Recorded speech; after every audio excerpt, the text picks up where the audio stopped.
Internship. It's not only about internship. A field trip to go to where they are doing the potato seed. Sure, exactly. A field trip to go and see where they are producing maybe some gadgets. A field trip just to go there. All those things do matter. So do you see that the dimensions are many? But I want to stress on the issue of policy. Unfortunately, most policies are gathering dust. Very, very good policies, very, very good initiatives. But what would happen if we were to coin good policies which show the place of industry, the place of academia, and the lines of collaboration, and those are followed? You would tell me, Ajamani, that things will change drastically. So we need to do that, and we need to check on that and be practical. The other issue too, why skills are not effectively inculcated, is that there are some subjects which are mostly theory-based. Exactly. Immediately, I could think of maybe sociology. But I'm even wrong, because for that sociology, you also need to go to the communities. Exactly. But compared to something like engineering, compared to something like mining and agriculture, what should happen, Ajman? There should be a reflection of, for example, skewness towards the practical orientation. So it could be 1/3 theory and 2/3 practical. People are in the fields there, but I've seen institutions where students in agriculture and engineering, they are graduating with never going to do even a 2 by 2 square meter bed to plant something with it, so on. So when will we inculcate skills? So the teaching approaches, the pedagogy, is very, very important. And so it's not only about university industry linkages, it's also the pedagogy, the practice, what is being done. Exactly. Let it reflect almost 1/3 theory, 2/3 practical. And so you find they say sometimes no equipment, the timetable is full, this and that. But are you sure then we will meet what is required in the industry? Because it's the teaching approaches where we are facilitators and we allow students to do things. When we allow them, then they start getting those skills. Just a quick one: innovative skills, creative skills, agility. Agility is the ability to quickly adapt and adopt. So many will go slowly, whilst the move is on. So it may even be the university administration. When they hear things being talked about, they are not even freezed to say, let's try and see, what are they talking about? Where can we come in? How can we quickly adopt and make sure pieces of equipment in labs for agriculture, engineering, for what? They have the oldest pieces of equipment, yet today agriculture engineering is digitized. The medicine is digital. Everything is technology driven, ICT driven. So where will you think they will be employed? Sometimes also industries, right? Yeah. So, I learned the dynamics over here. Like, the Makuku is playing in the street role. You are playing higher education. I made the point that the skills that employers require are that creativity, innovative skills, agility skills. These skills perhaps are to the classroom. I will come back after the break and then see how fast those skills can be acquired. So don't go anywhere. We're still on Africans on AAU talks. We're discussing inculcating employable skills to the 21st century graduates, and it's been amazing so far. Don't go anywhere. Go for a show. We'll come back. We'll talk more about these skills and ask how can they be attained on the lecture on the campuses.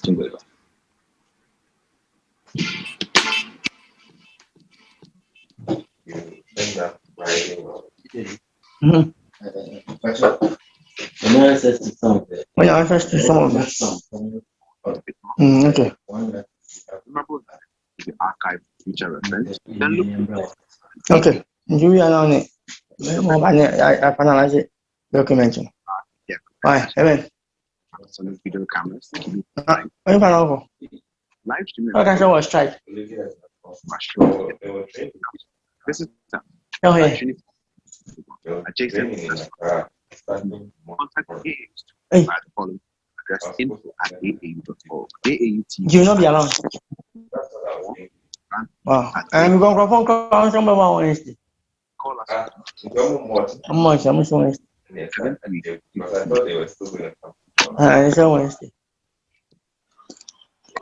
Welcome back to AAU Talks on AAU TV, the voice of higher education Africa. My name is Ajiman Ochodako, and I'm here with David Sechiria and also Dr. Valama. Discussing how we can inculcate Apart from the first century. And you know, it's getting interesting here, Doc. It is. No, the big interest is that we know the skills that industry wants, and you are I think there might be areas here. mentioned The technical explanation to something. and all these are indeed very highly wanted skills by employers. But you wanted to add more. Yes. Let's see what more you have, and let's see how Dave is going to tell us how they've researched into the best ways, the best pedagogies in imparting these skills into the graduates. Yes, very quickly. We also need professional skills. Professional skills. You know, there are people who are just clumsy. They don't know at the workplace there's need for etiquette. Yeah. And this is taught under communication skills. Communication skills is not really about reading or writing. No, it's also about deportment, body language, respect. Comportments. And also to package what you want to say, what you want to do in a way that you can work with others. So it brings in teamwork. Yeah. Another dimension is evaluative skills. You also need design skills. Okay. You need discussion skills and these critical analysis and examination skills. So with those skills, there's little to no supervision when you do your work because you are able to say, this is the task at the end. This is what I'm supposed to deliver. So with all those skills, each skill is coming in to help you make the final decision of how you are going to do it. If you are closed with your computer in one room and they say, do this project, you will do it because you have all the skills to support you. Sure. But someone will surrender and leave the laptop and say, oh, good salary, fridge, well-furnished office, but I can't do the project. Okay. Thank you. Oh, so you know, Doc has really put a big challenge to you because he has mentioned all the soft skills, which perhaps are quite hard to impart in school. So tell us, David, all these skills, how well have you been able to find a better way to impart them? Has there been any research to find a better way of doing it? Okay, thank you so much. What I can say is that when we talk of 21st century skills, learning skills is also part of it. Learning skills On the job. yes, it's also part of it.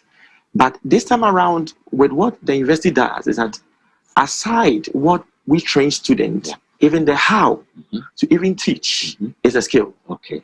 And the way even to sensitize students in order for them to adopt the strategy of learning is being done by that of the lecturers. So they are all part of the skill.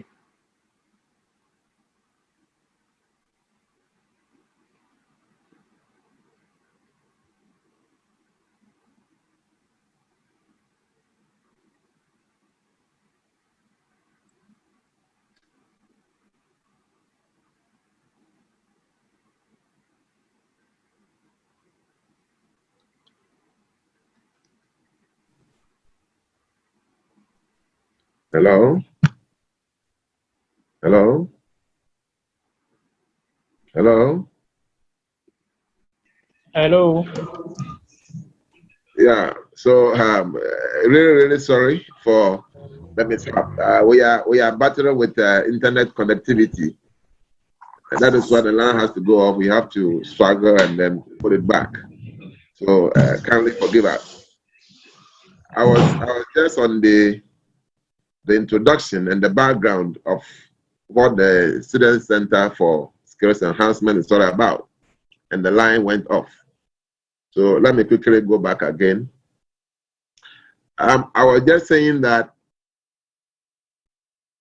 the Students Skills Enhancement Center It's a brainchild of the current Vice Chancellor of University of Energy and Natural Resources. Recording in progress. When he assumed office in the university, from Cape Coast University actually, he saw that we are battling with students' unemployment. Partially because, not because the country doesn't have jobs for the students, but because the students are not employable. How? He believes that those ages where students are looking for first class, second class, upper, and all that is a thing of the past. They are now looking for what the student can do. Industry players are looking for what our students can do. It's not about you getting a first class or second class upper. No. That means that a lot of our students are lacking in the kind of linkage between what they learn in the classroom and then the industry. So he decided to set up this center. Now the center is being overseen by the Dean of Students, my good self. And then we have a junior assistant registrar in the person of David Sechi Yurenchi. I'm just going to work with him for the next 2 days ahead of us, today, tomorrow, and then the Wednesday. So the whole essence of this conference is to bring on board industry players, people in academia who have actually worked closely with industry, so that together we can see how and what must be done to ensure that the students that we churn out are able to set up on their own, are able to meet the industry demands, and are able to become employable.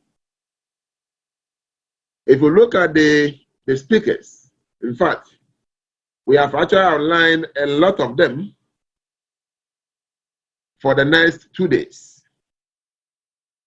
But before we do that, we cannot do this conference without asking our own Vice Chancellor to also give us some kind of opening, an introductory speech, after which we'll call our first speaker to give us an insight of what industries want from our graduates. So without much to do, as a way of introduction, I want to now call upon our Vice Chancellor, Professor Elvis Aserebediakon, to give us a very short opening before we continue. Prof, are you online? Hello, Prof? Hello, Prof? Yes, good morning. Good morning, Prof. Hello, good morning. Good morning, Prof. Please, how are you all doing? We are doing fine. Oh, fine. We are doing great, Prof. We thank God. Good. So, hello? Yeah, Prof. So, yes, we are waiting for, just give us some opening, a short opening for the program to start, Prof. Okay. Thank you. Once again, ladies and gentlemen, I want to welcome you to this unique conference, ultimate conference, which seeks to emphasize on the employable skills, how to inculcate employable skills into the 21st century program, graduates. We welcome you to the University of Energy and Natural Resources. This initiative is so unique in the sense that it seeks to prepare students so as to make them employable. It is to prepare students, inculcate the employable skills to them, so that when they complete, they are not only job seekers, but job creators. They'll be able to seek job because of their skills that they have. And that is why when I assume office as the Vice Chancellor of the University of Energy and Natural Resources, I try to establish the Center for Student Skills and Enhancement. And I think this is something, a laudable idea that needs to be shared across universities in Africa. And therefore, this conference seems to line up very powerful speakers. So for this 3-day conference, I wish to invite all of you to fully participate, so that on the day, the benefits, the knowledge acquired, will be, as a result of that, we'll be able to also can help us to introduce similar programs that universities across this continent.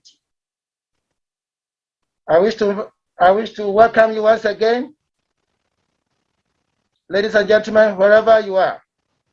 Let us all fully participate, pay attention, and I wish all of us a very successful celebration and a very successful conference.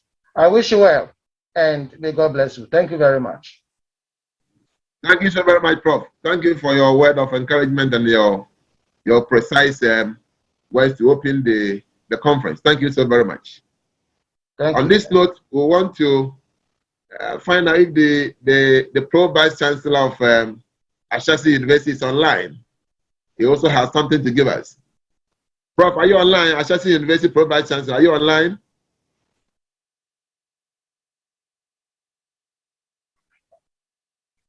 Hello, Prof, are you online? Ashesi University.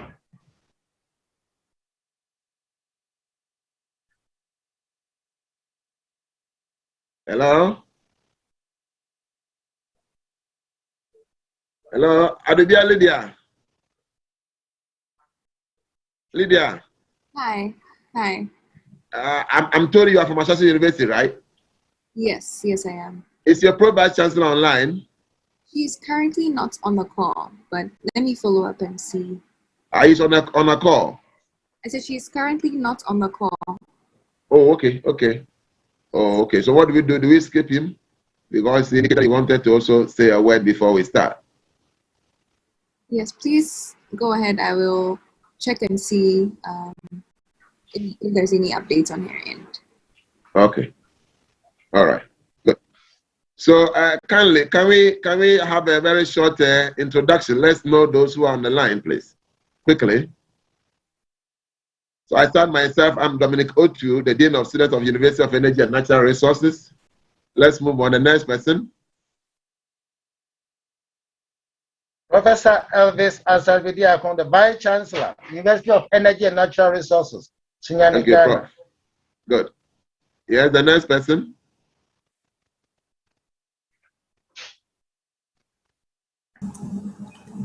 Well, my name is Ransford Bekwe. I am the television manager at the Association of African Universities. Welcome, sir. Thank you. The next person, please. Hello, my name is Rose Dodd. I'm the director for the Education Collaborative at Ashesi University. Pleasure to be here. Thank you, madam. The next person, please. Hello, my name is Rosemary Spanda. I'm Director for Strategic Partnerships, Blended Education College of Southern Africa from Zimbabwe. Thank you, sir. The next person, please.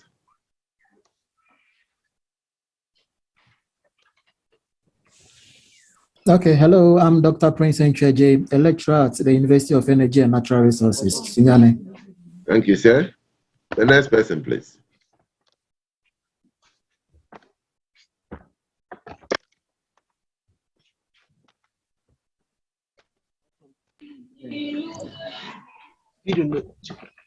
The next person, please. Hello, good morning. I'm Dr. Omolola Kayode from University of Ibadan, Nigeria. Good morning. Good morning. Thank you, madam. The next person, please.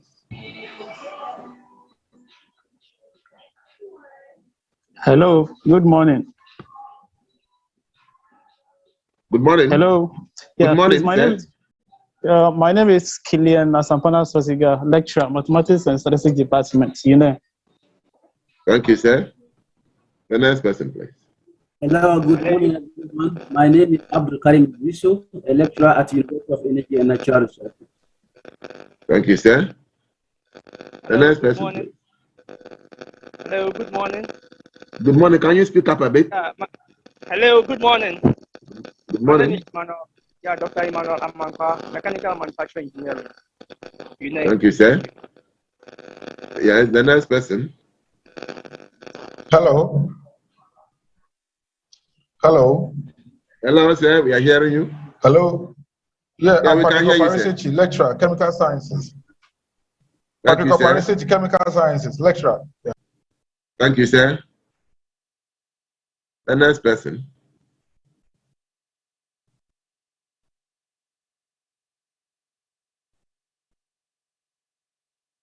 Hello.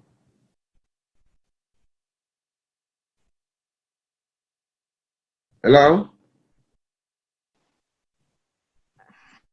Hi, my name is Dr. Pamela McLeto, Chemical Sciences. I'm a lecturer. Thank you very much, madam.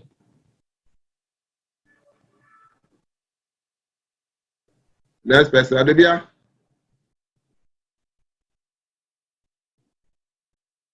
Next person, please.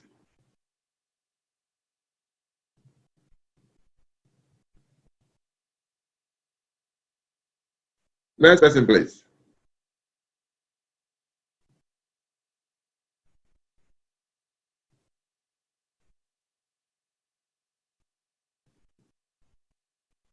Adebia, are you online?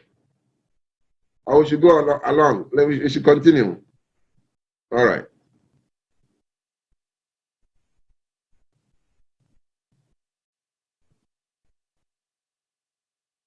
Hello, Adebia. Adebia, is your pro vice chancellor ready?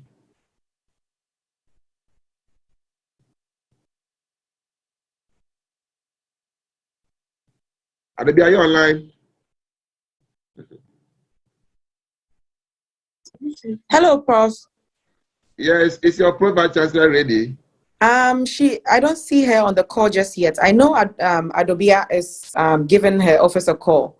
So Oh, okay. that's why Adobia is not responding. Yes. Oh, okay, that's why Adebia is not responding. Okay, that's fine. Yeah, so perhaps we can get started, and maybe during a break or so, Prof. Angela can give her remarks. Okay, can come in. All right. So I'm trying to see our speakers who is ready now. Our speakers that we have, our keynote speakers.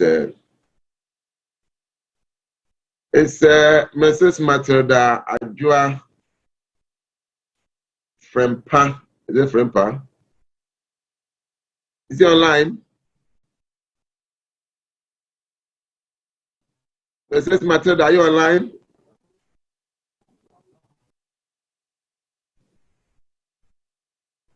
He's not online. Professor Amponsatevia. Prof, are you online? Prof Amponsatevia. Is he online? It's not. Prof, has he come online?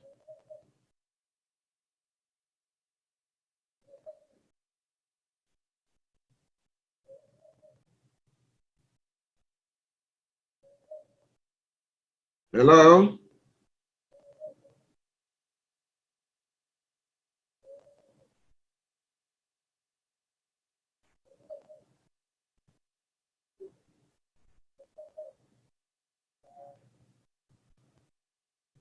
Okay, can we have Mr. Ampadonko, retired manager of MVTI? Is he also online?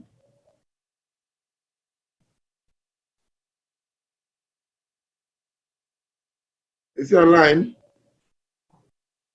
We don't have them. Or is it a network challenges? Hello?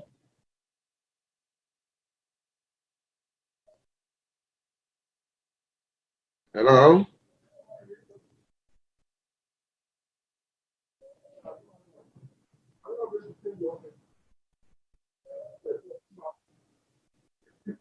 Okay, Dr. Karim.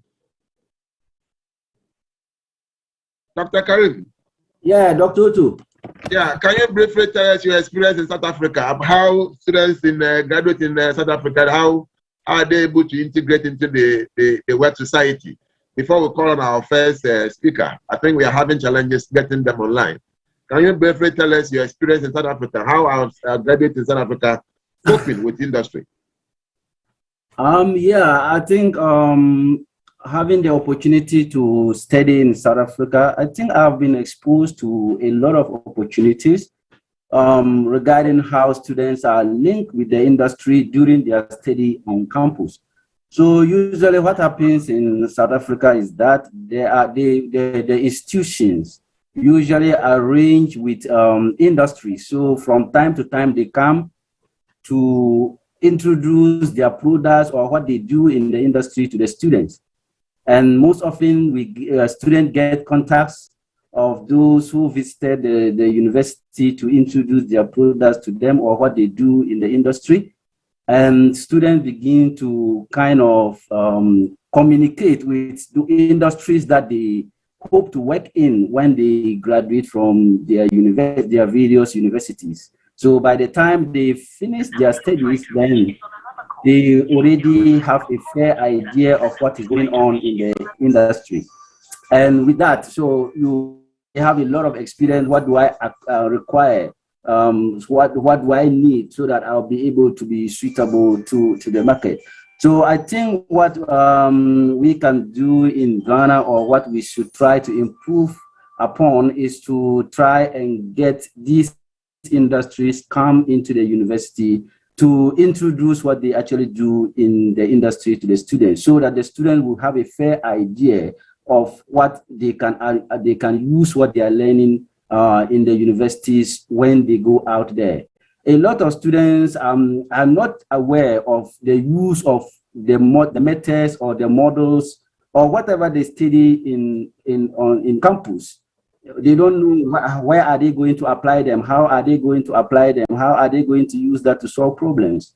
But then integrating or bringing in industries to communicate or to take our students through what they are actually going to face, what they are going to see in real life situation is something that I think will be very good for the students, because they will have a fair idea of what they are going to do when they move out there, and they have the chance to work with those industries when they move out, because they will start collaboration even when they are still students. And some of them will have opportunity to go to some of these industries to have internships. And this is basically what happens in South Africa. The students get linked with these industries, and during vacations, maybe 1 week, 3 weeks, or 1 month, they go and then attach with one industry or the other, where they have intensive experience and thereby getting to apply their methods in real life situation instead of just learning the model. So the students will actually, they will appreciate the models that they are studying, whatever they are studying in schools, before they even go out into the industry. Yeah, so I think if we want our students to be competitive in the market, then we should engage these industries. And likely we are going to get funding from some of these industries to fund our students so that they will absorb them into their job places when they complete. Yeah, I think this is basically what is actually happening in South Africa. So, Dr. All right, thank you very much, Doc. Thank you very much, Doc, for your insight. Thank you very much. It's a good one, and I think that is what we all have to aspire our graduates to have, so that they can actually be competitive in the job market. That is fine. Thank you so very much. Do we have Mr. Ransford Bequin online? Hello, Prof. I'm here. Good. Thank you very much, sir. So, sir, I will give you the floor. I'm told you are ready to give us, share with us your experience and what you have for our graduates. So you have the floor, sir. Thank you very much. Thank you very much. Good morning to everyone. Morning. Yes, I would like to share my screen. This is a presentation that is a few, but I believe it's still relevant. Just a minute, please.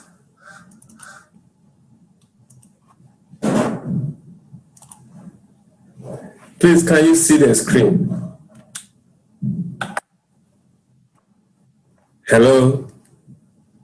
Yes, sir. We can see the screen. All right, thank you very much. So this is a brief one, and I'm going to just talk about the global perspective, and the topic is just facilitating university industry linkages in Africa. And I'll base it on an overview of our higher education sector and then the Africa economy and how the two sectors, the university and the industry, can link together for their mutual benefits. So briefly, we look at the higher education sector in Africa, and we know that in this 21st century, it is knowledge rather than natural resources that are the center of global development. And talking about knowledge, we know that even though basic education is very essential, higher education has been very instrumental in transforming societies. If you take countries like Japan, where they have and South Korea, where they have very little natural resources, their economies were transformed through higher education. But then we in Africa have been relegated to the concept called ivory towers, where universities are so labeled. Most of our functions are based on teaching and research. That's two core functions. And it cuts across all forms of higher education provision in Africa, whether from the faith-based or the public or the private for universities. And we have left research, which is very critical for linkages, to be the present universities and also some specialized universities. One thing that keeps, that we lack is the community engagement, where we say the academic gown goes to. Unfortunately, in many programs run by our institutions of higher learning, we don't have lots of students in some programs engaging with the outside community, with industry, before the student graduates with a degree. Characteristically, the higher education system in Africa is underfunded because the priority of governments keep shifting. So some of our universities have found ways and means to sustain themselves through internally generated funding. Again, in our universities, we see some high staff turnovers because with so many higher education institutions being provided by the private sector, our lecturers get poached. And then we have low numbers of PhDs for high-tech takeoff. In terms of quality, we have challenges with some programs. And what is the quality of students who are graduated by our higher education institutions? Are they ready for the job market? How do the universities churn them out so that industry would just need very little training for them to fit into their scheme of work? This is a data which is about 8 years old, but we sampled universities and wanted to know which of the programs required mandatory internship or work placement. So when we went to Nigeria, Ahmadu Bello University, it was mandatory for students in their penultimate year to go out for at least 3 months internship. Then you come to IE, it was mandatory between 6 and 5 months to go out and do internship to build some employable skills, some soft skills, but it wasn't mandatory for the first year students. We come to Ghana at Regent University College of Science and Technology. It has been mandatory for all levels and all faculties to at least 2 months. In South Africa, then when we did this survey, it was mandatory, except for first-year students of particular programs. And here we're talking about engineering, nursing, and training, health sciences. We did a survey also at Puntland State University, and at senior level, it was mandatory between 4 and 12 months to do internship. In Senegal, it was mandatory for University of Thiès at all levels and for all faculties. Well, so still on the characteristics of our higher education system in Africa, we note that we have a weak research culture. And we can also blame this on the heavy teaching loads on our lecturers and the inadequacy of research facilities. And most of our research is donor-based. And within the same universities, different types of research or same types of research or research themes will be ongoing, but there will be no coordination.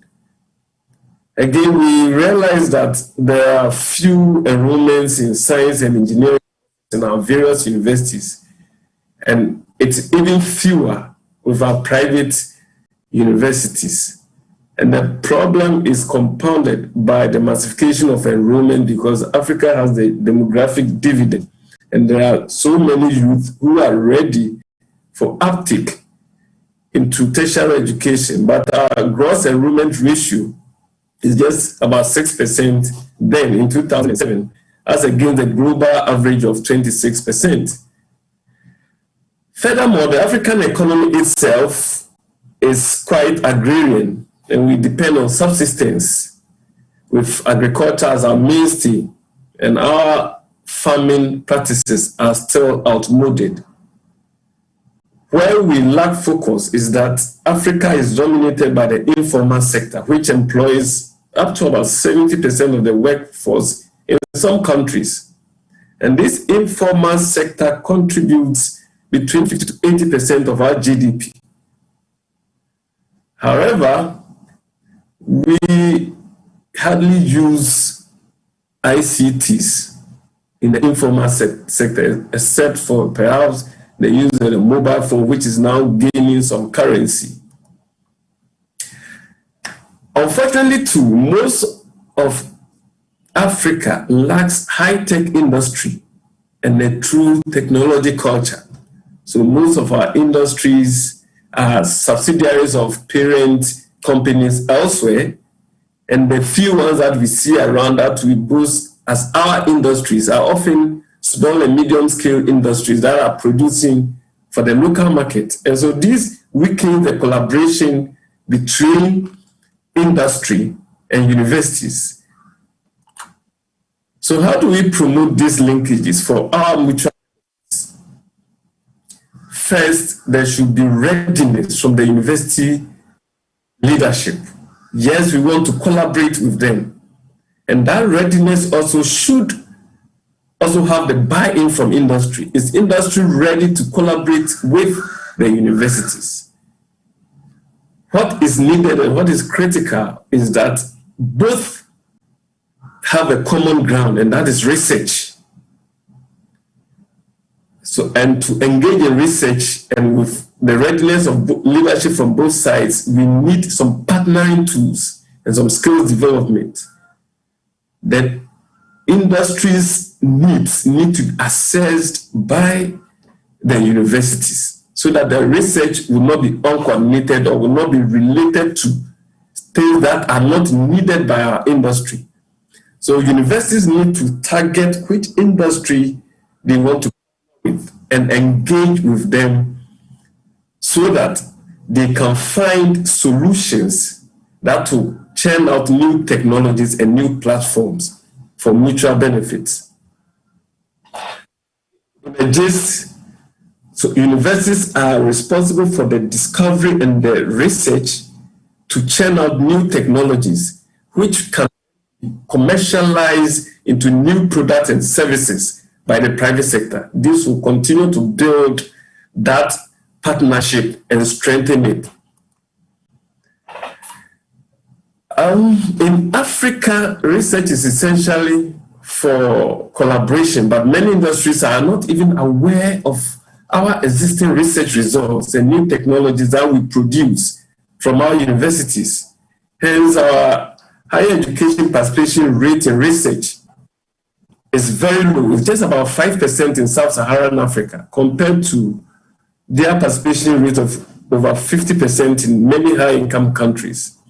And we are forced to research because of the concept of publish or perish, with the research not actually tied to something that would, bring innovation. And our gross expenditure on research in Africa is below 1%. Way back in 1980, when our countries met in Lagos, the Lagos Plan of Action, they said they were going to contribute about just 1% of the GDP to R&D, but unfortunately, we are still not there yet. These are allocations of funding. This data is a bit old because it's from 2007 to 2009. But instead of the 1% GDP, you could see that apart from Uganda that had contributed about 1% of its GDP then, all the other countries fell below 0.5%, including our Ghana, which was contributing 0.23, Kenya 0.42 of its GDP. But let's compare this to South Korea. You could see that South Korea started with close to 0% in 1963, but by 2012, which was about 9 years ago, South Korea was contributing about 3.5% of its expenditure to research and development, which is a critical tool for collaboration with industry. So these are the factors that will inhibit our collaboration with the industrial sector. We've spoken about the low investment in science and technology. And also, we don't really have national institutional science and technology.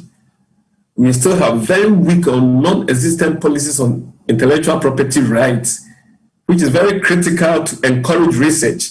So when the university comes out with research innovations, how do they patent?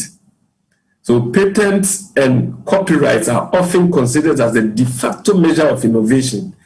However, African universities, like you saw in the previous slide, have very few patents, partly because the patents accruing from commissioned research are owned by the industry that actually fund the research.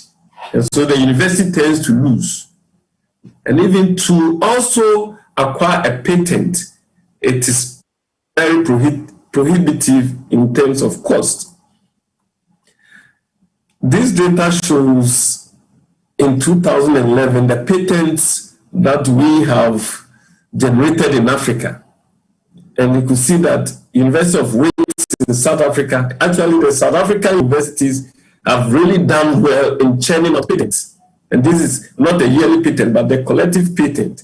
But you come to Ghana and you see University of Science and Technology. And this boils back to the issue of high cost of patenting, or who is funding the research to churn out the patent. So what AAU did was to conduct a research on why the linkages between universities and industry was weak. And that research showed that most of our universities here, and even countries, don't have science parks, and the universities don't have business incubators. So we are happy that University of Energy and Natural Resources, through the Vice Chancellor, has now established a business incubator for the university. Also, many universities may have some ethic committees, but these are standalone committees which don't even have codes of conduct. So you may have some ethic committees, but the ethic committees are not actually research ethic committees. They are just ethic committees that oversee the whole university. But we are looking for particular research ethic committee. So this is something that universities need to work on. And then we have a number of challenges that have stunted large-scale commercialization of intellectual property rights. So the slides, I will avail them. But we have poor resource mobilization by universities. I must say emphatically that out there, out of Africa, there are lots of funding for universities, but they don't know how to even write winnable proposals to tap into the funding. And we have inadequate utilization of our local materials and traditional knowledge to yield intellectual property. Hence, we have little applied research, and research is what brings the collaboration together. So it is important we promote innovation and technology transfer. And I was happy that earlier somebody has spoken about shifting the focus on technical and vocational education and training. Because we, most of the time, everybody wants to have his or her word in the traditional universities to read law and accounting, etc. But nobody wants to push the student to go to the technical universities where there is ready market for them. So we need a leadership commitment, both in terms of policy and personnel, to promote recording stopped. The linkages. And then universities also need to revise their strategic plans and back their strategic plans with policies and mechanisms for regulating interaction with the productive sector. Again, we need to tilt our enrollment towards science, technology, and engineering courses. This does not mean that arts and the humanities are not important, but we are looking at linkages with the productive sector, which is industry. And here, the key anchor is the STEM courses. And then we need to provide entrepreneurship in our programs and then constantly review the curriculum for its relevance. I want to, so let's say that African higher education institutions should also pay attention to... Yes, sir. Yeah, so you have less than 5 minutes to wrap up for us. Thank you. Yes, I'm wrapping up. I'm wrapping up now. You could see from my slide that there is this prototype from Makerere University. It has remained a prototype from the university, but this thing should have been commercialized by now. Everything boils to leadership. So industry tools should supply entrepreneurial researchers with the needed tools and offer free internship for our programs. Again, the state needs to rethink the direction of university education and set research priorities and increase the gross expenditure on R&D to 1%. So in brief, my fellow academics, this is my remarks on how to facilitate university and industry linkages in Africa. Life is always a learning process and each day. So thank you very much, everybody. Thank you. Thank you, sir. Thank you very much for your presentation. Colleagues, what we do is that after a colleague has finished with his or her presentation, we allow for few discussions, at least not more than 7 minutes. Then the next presenter will also come on board. So that is what we are going to do. But before I allow our colleagues to ask or share their views on what he has presented, I want to ask my senior colleague something for clarification. Are you online? Recording in progress. I'm here. Yes, you gave me a quite frightening results that when you go to the developed countries, there are linkages and support, and the rate at which they are using their researches is over 50%. Yes. But when you come to the sub-Saharan Africa, it's less than 5%. But I know in Ghana alone, statistics that I have touched my hands on indicate that we are producing, I'm not even talking about MPhil students, we are producing PhD students. On average, in Ghana alone, 63 every year. Now, what does this research go to? Then what are we doing wrong? Because if we are producing students, graduates, and whatever research they are doing cannot actually solve industry problems, then what are we doing?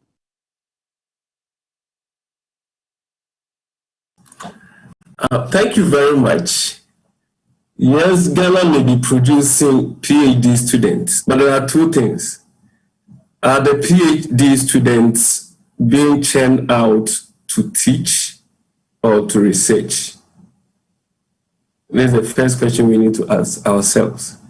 And is not everybody who has a PhD who is even able to teach, because pedagogical approaches are quite different. So you may have them churn out, but their relevance is what is important. And unfortunately, what the world uses to measure our research outputs is publication in high-tech or high-impact journals, which we are also not publishing in because of what I earlier alluded to as the rush to publish and perish. So are we able to publish widely where it will be used as a heuristic? Maybe we are doing that, but the channel where we put our research outputs is not what is being used to measure what contributions that we make to the global research output. This is what I would have to respond to in terms of your question. Well, let me leave the floor to our colleagues to also talk. So, seniors, the floor is now open. Any comment on what our brother has presented quickly before we go to the next presenter? So the floor is open, colleagues.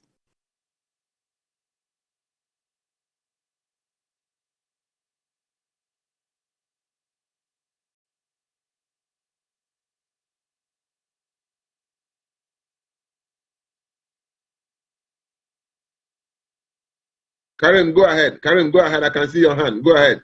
Okay. Thank you very much, Dr. Utu. I'm just going to make a comment on the question that you've asked regarding research being done, but it is kind of not used. And in my earlier comments, I made mention that whenever there is no link with the industry and whatever the student does, then there is the likelihood that the project or whatever the student has done is not going to be utilized. Probably because it is not in line or it is not addressing any policy in the industry, one way or the other. So if we are able to link up with the industry, most of the projects will be coming from these industries. They are full of problems in the industries that they need solutions to. So if we can link up with the industries, they will come up with their problems, and they will also even help us to design our programs towards what they need in their industry. So projects from them, the students solve the problem, get your PhD, and then they utilize your resource. I think this is what we need to improve in our country. And that is exactly why, I mean, in the developed countries, or you see South Africa, those universities, you see far better than what we are experiencing in Ghana, because the linkage between the universities and what the students do always are from, always their projects are from the industry. They are ready and they are waiting to get the results from the student to utilize the results or to make their decisions. So without the linkage between what the students do and the industry, there is no way we are going to utilize our results. Thank you. Thank you. Very interesting. Thank you. That is very interesting. Anyway. Okay. Any other person, please? Bless you, sir. Sure. Okay, Dr. Omolala. Yes, Is that so? I did. Okay, continue, madam. Mori.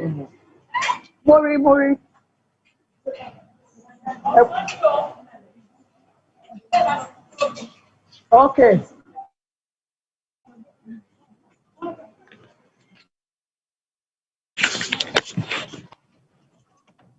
Madam, we are listening. Madam, we are listening. We are hearing you. We are listening. Ekushesa. Mori. Bodoni. How are you, sir? Don't go and see no. Yes, this is morning. I want to take it. Madam, you are online. Hello, madam. Dr. Kayode, you are online, please.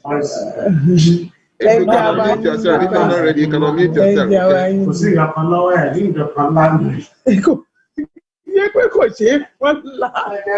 Okay? Hello, madam. Madam Kayode, you are online, please. So if you are not ready, you can unmute yourself. We are hearing you. We are getting the feedback from your end.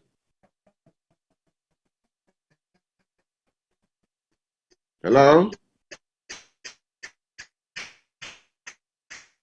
Hello?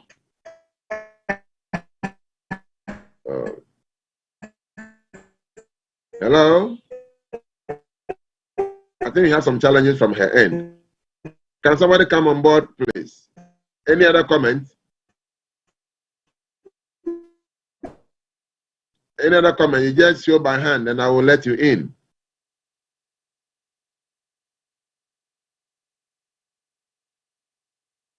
Any other comment, please? Just show by hand, I will let you in. Any comment from our brother's presentation?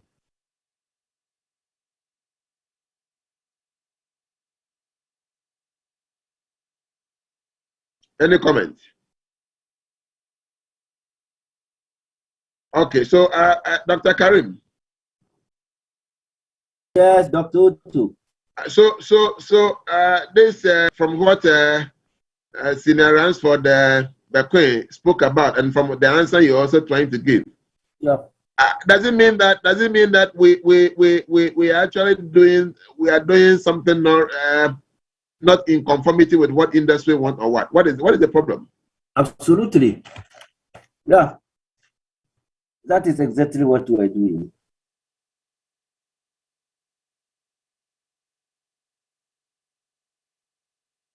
Yeah, Dr. Utu. Hello.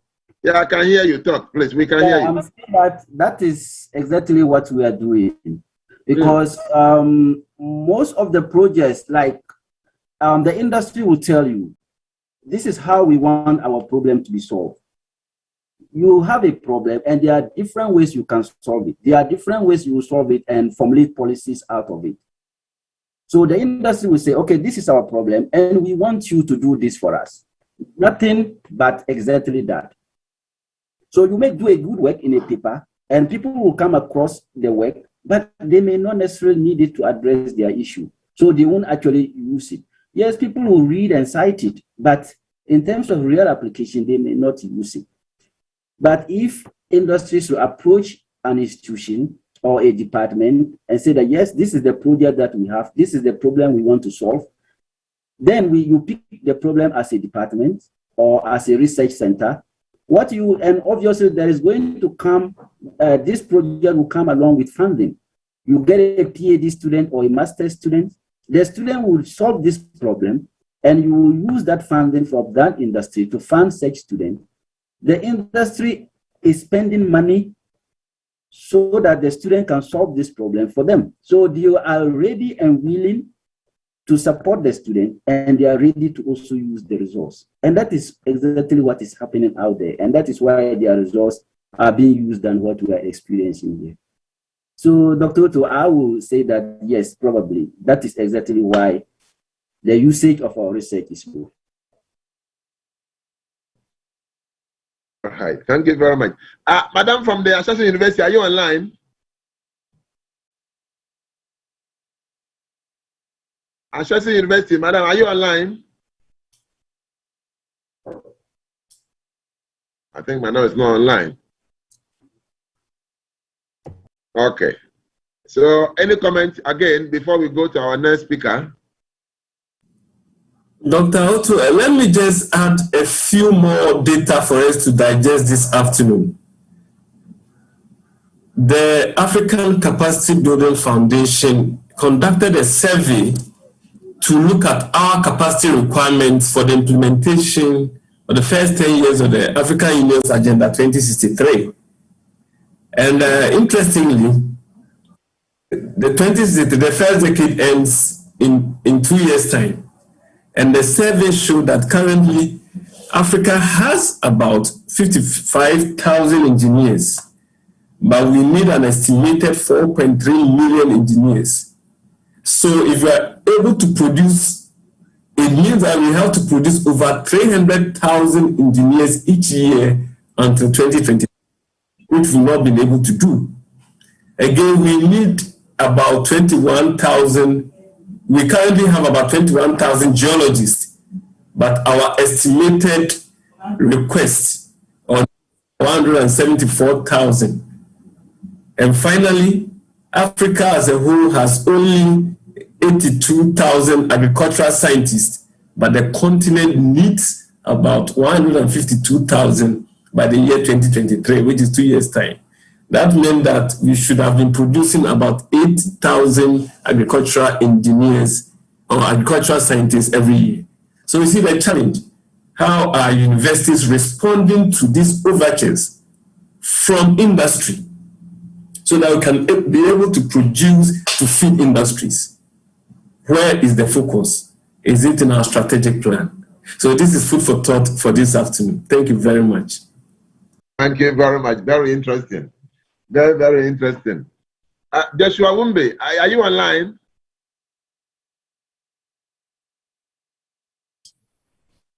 Hello, yes, I'm online. Okay. Can you elaborate your point? I've seen that you have just sent us a chat. Yes. Before we go to the next speaker, can you just elaborate your point? Because you are raising some few controversial points here. So elaborate your point. Yeah, just as I've written, in African countries, where do we have industries owned by Africans?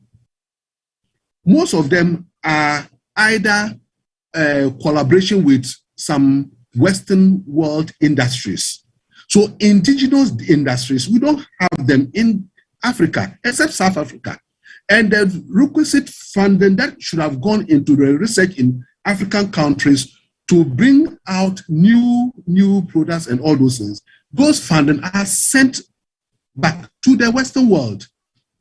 And they don't patronize our researchers in Africa.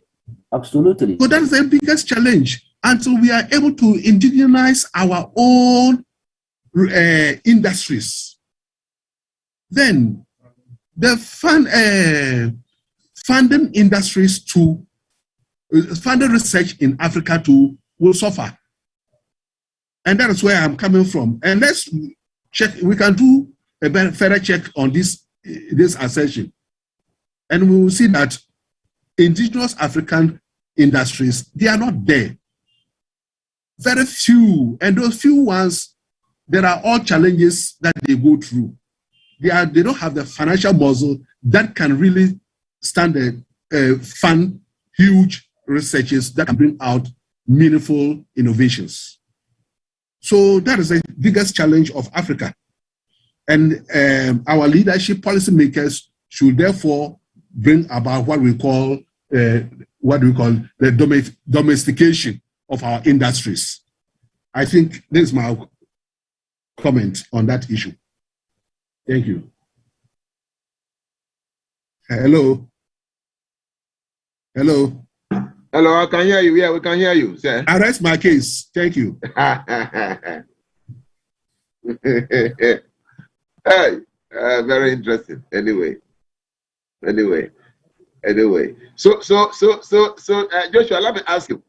Now, because we don't have indigenous industries, and we continuously produce graduates, but the graduates are not actually solving the problems that affecting the individuals in the country. What do we do? It's a multi-million-dollar question. Therefore,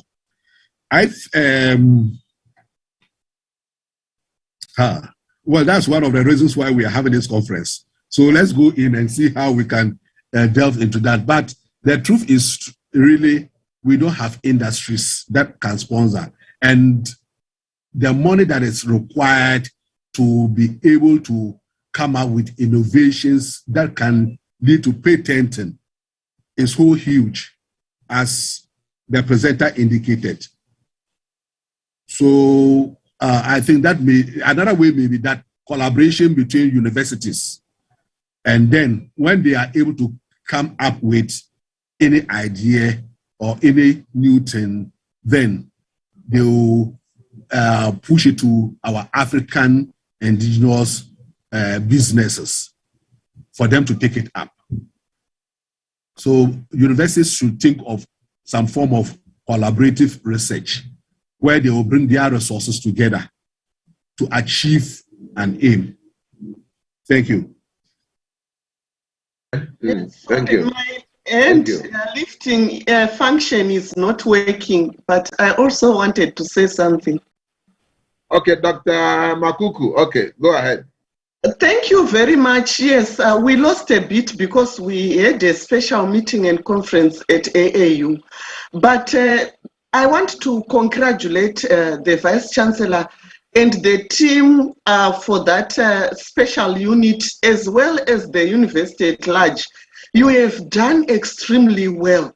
What didn't go down well with me only is the number of participants. We need to make the registration much easier. It should be resolved like now, because we could be having many people on the platform, but because the registration process is somehow a bit complex, people just want to click, put their details and join. I hope that is going to be resolved, because I personally marketed it to many people who matter. And I expected to see quite a large number, including students also, because this is for every key stakeholder in higher and tertiary education. Having said that, I also want to support the previous speaker. Please, let us stop and minimize the begging bowel issue.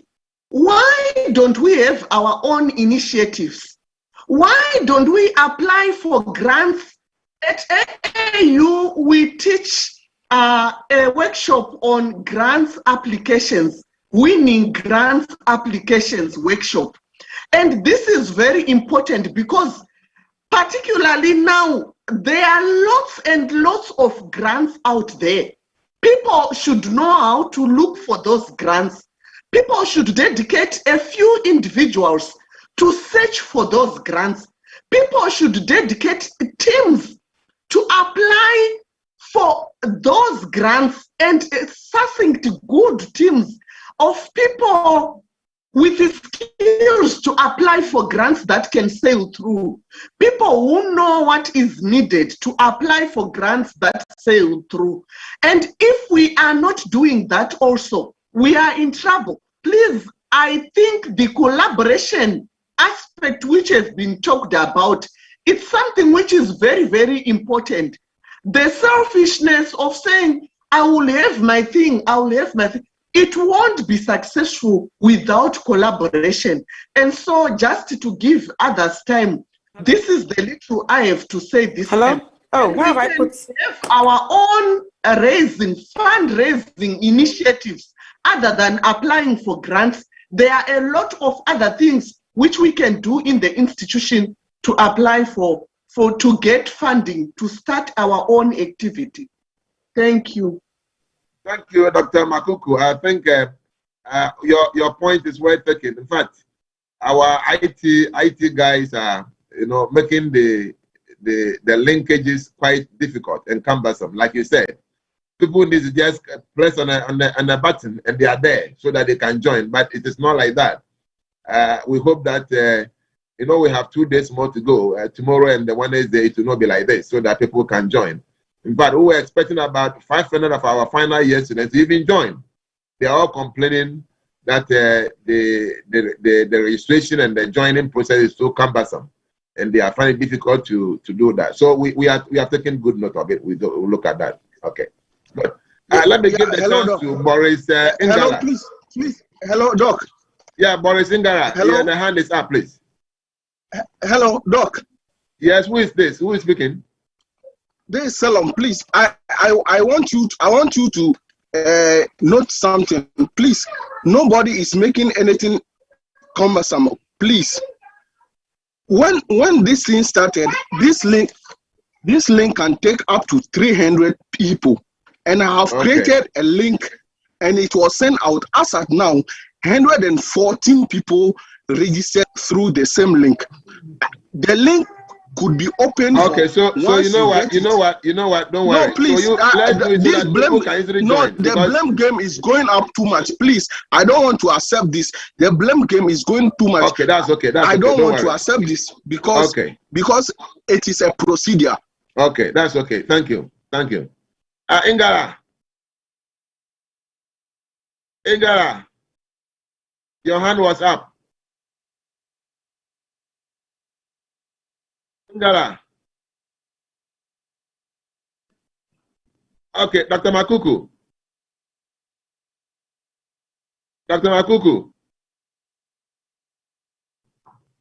You are off. Dr. Makuku, can I hear you, please?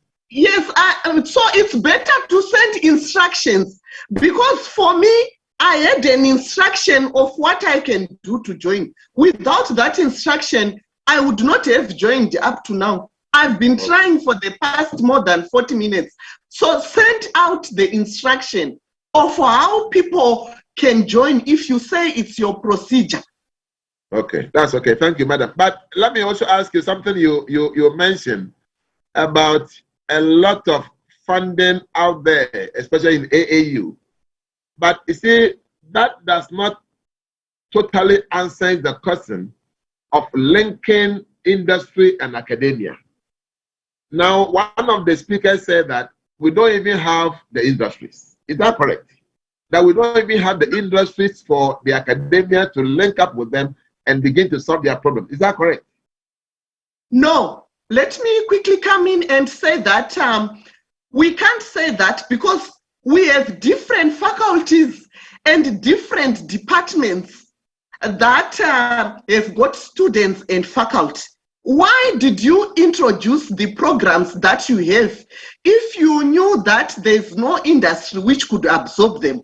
So close those programs without where industry is going to absorb those students and start relevant programs. But I'm just saying, but the truth is the industries are there. Let me now respond to say what is the way forward. So what institutions need to do is they need to work with industry who are related to the different departments that they have. Invite them when you do new curricula or when you revise curricula. Invite them to be visiting or guest speakers during some lectures. And also when your students do some researches in tourism, in agriculture, in mining, you have some who are distinctive, some who are of merit, and even some which are credit, which can be panel beaten and used by industry. The university should handhold those students upon graduation to take them to the industry where their research project got a distinction and a merit. You can start by volunteering. So when you volunteer, you are saying to that tourism industry, to mining, to agriculture, this is the project that our student did or our graduate did. And so now you can use it because we realized it's very, very useful to improve your practice. Gradually, they will appreciate you And do you know what they can do? Let me now shift to a practical example that I witnessed as a quality assurance expert when I was doing institutional evaluations. So in South Africa, there's a company called Tongaat Hewlett's Sugar Production Company. And there's a university called Durban University of Technology. So Durban University of Technology, it's surrounded by sugar plantations and compounds and residential areas which are owned by the Tongaat Hewlett's sugar production. So they started by volunteering those dissertations which were distinctive and merit. When we look at the Tongaat Hewlett's sugar production, so they have agriculture, they need agronomists, they need somebody to look at their pests and diseases, they need somebody to be in their clinics. Also, they have the actual plants which are developing and processing the sugar. They have plant and equipment engineering department where their equipment are being serviced. I can list a whole lot, but the bottom line is that the Durban University now realized they could have degree programs and train students who will be aligned to all those departments in the Tongaat Hewlett's sugar production. So they would take their graduates with their recommendations from the researches and the challenges identified and give them voluntarily to Tongaat Hewlett's sugar production. After that,